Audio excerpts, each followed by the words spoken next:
তো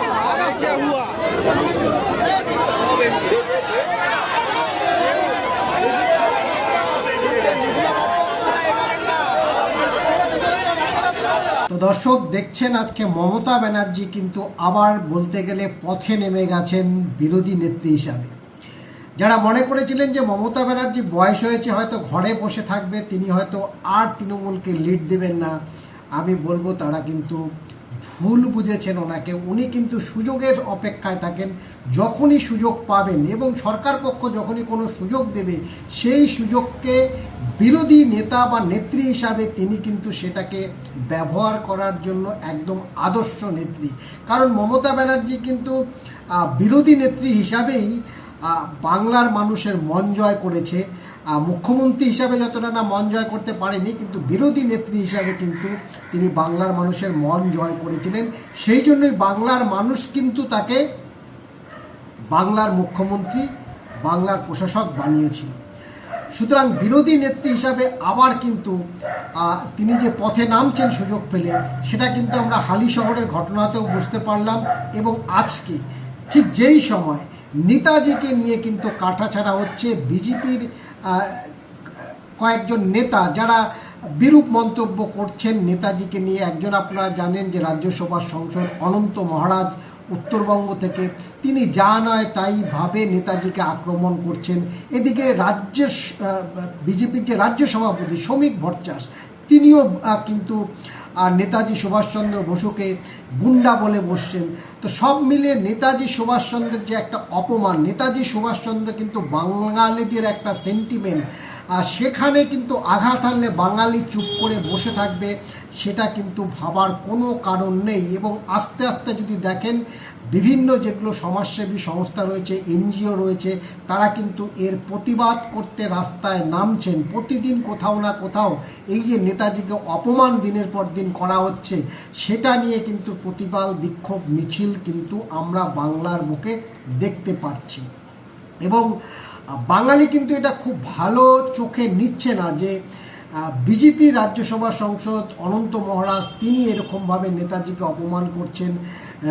রাজ্য সভাপতি তিনি একটা বিরূপ মন্তব্য করেছেন, কিন্তু অনন্ত মহারাজের আর এগেনস্টে রাজ্যের যে বিজেপি সরকার রয়েছে বা রাজ্যের যে বিজেপির প্রথম সারির যারা নেতা রয়েছে, সেটাকে খণ্ডন করার জন্য কিন্তু সেরকম কোনো স্টেটমেন্ট রাজ্য সরকারের পক্ষ থেকে আমরা এখনও দেখলাম না।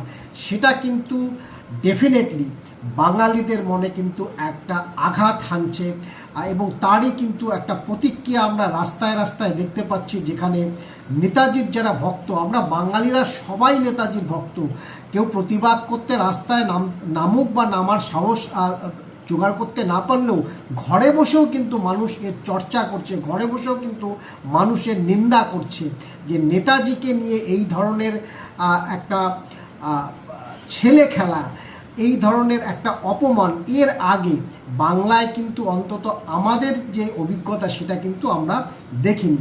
ঠিক সেই সুযোগে কিন্তু দর্শক মুখ্যমন্ত্রী, আমাদের প্রাক্তন মুখ্যমন্ত্রী মমতা ব্যানার্জি তিনি কিন্তু নিয়েছেন, আজকে শ্যামবাজারে গেছেন এবং হাতে ক্ষুদিরামের ছবি, সাথে শ্যামবাজারের নেতাজির যে স্ট্যাচু রয়েছে সেখানে মালা পরিয়েছেন এবং তিনি কিন্তু বক্তব্য রেখেছেন যে নেতাজিকে এইভাবে অপমান করা হচ্ছে এবং সেটা কিন্তু আমি বলবো বাংলার জনগণ কিন্তু ভালোভাবে নিচ্ছে না। এবং আমরা সত্যিই অবাক, কেন এখনও অবধি যেখানে প্রধানমন্ত্রীকে নিয়ে মিম বানানে রিল মারালে স্টেটমেন্ট দেওয়া হয় রাজ্য সরকার থেকে, রাজ্যের বিজেপির বড় বড় নেতারা প্রত্যেক দিন ঘুম থেকে উঠে স্টেটমেন্ট দেয়, সেখানে যখন খুল্লা নেতাজি সুভাষচন্দ্র বসু, বাঙালির আবেগ, বাঙালির হৃদয়ে মননে যিনি থাকেন, তাকে যখন এরকমভাবে কুৎসিতভাবে আঘাত করা হচ্ছে এবং তাদেরই দলের রাজ্যসভার সংসদ এই কাজটা করছেন, সেখানে আমরা দেখছি একটা নিশ্চুপ নীরবতার ভূমিকায় কিন্তু যেরকম সরকার পক্ষ এবং বিজেপি রাজ্য নেতৃত্ব কেউ কিন্তু কোনো কথা বলছে না। কি এর পিছনে ব্যাখ্যা রয়েছে, কি এর কারণ আছে, একমাত্র বিজেপি লোকজনীরা সেটা বলতে পারবেন।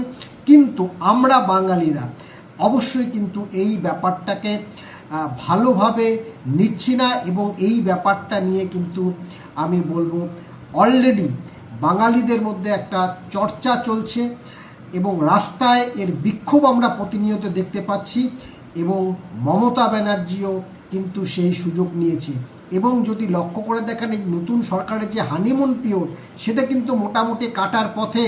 এই 3 মাসে এই সরকারের বা আমাদের মুখ্যমন্ত্রীর যে টিআরপির পতন সেটা কিন্তু মারাত্মকভাবে ডাউন হয়েছে।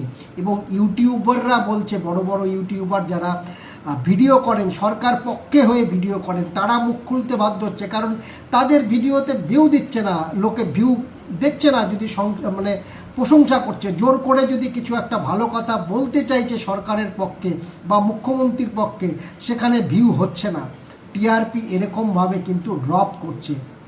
সেখানে মমতা বন্দ্যোপাধ্যায় যেই ঠিক টাইমে যদি এন্ট্রি নেয়, তিনি যদি বিরোধী নেত্রী হিসাবে এরকমভাবে কার্যকলাপ করার সুযোগ পায়, এবং সুযোগ তো তিনি নেবেনই, বিরোধী নেত্রী হিসাবে তিনি সেই সুযোগ নেবেন, সেই সুযোগ তিনি ব্যবহার করবেন, তাতে কিন্তু আবার লাইমলাইটে চলে আসবে মমতা ব্যানার্জি, সে বিষয়ে কোনো সন্দেহ নেই।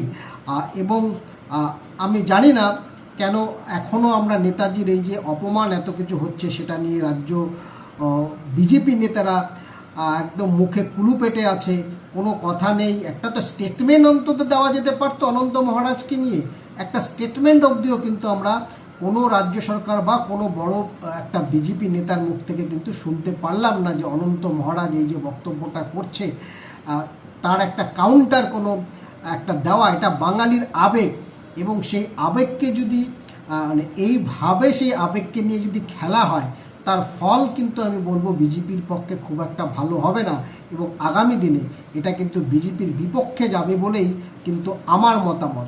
আপনারা কি মনে করছেন দর্শক, অবশ্যই জানাবেন কমেন্টের মাধ্যমে।